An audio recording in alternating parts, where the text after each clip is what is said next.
কাছ থেকে বন্ড ব্যবসায়ী পেয়ে যেতে খুব খুশি।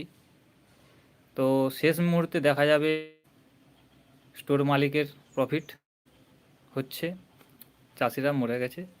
চাষি অলরেডি 2জন চাষি মারা গেছে, খুবই দুর্ভাগ্যজনক ঘটনা ঘটেছে। এরিয়ার নামটা আমি বলছি না।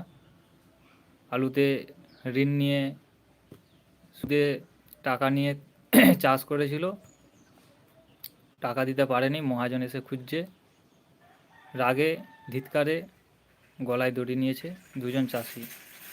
এবং সেটা এমনও হয়েছে যে কোনো মিডিয়া বা কাউকে ভিডিও করতে বারণ করেছে। এই জায়গার ঘটনাটা যেন না ছড়ায়, এরকম হয়েছে। তো আমি বলবো, দেখুন, বেঁচে থাকলে অনেক টাকা আসবে, যে টাকা গেছে সে টাকা হয়তো টাইম লাগবে কিন্তু আসবে, একদিন হলেও আসবে। মরে গেলে তো সব শেষ। আপনি মরে গেলে আপনার পরিবারটা বেঁচে যাবে না, তারা আরও ধ্বংসের দিকে যাবে। অতএব যাই হোক, নিলাম হোক বা দাম কম হোক,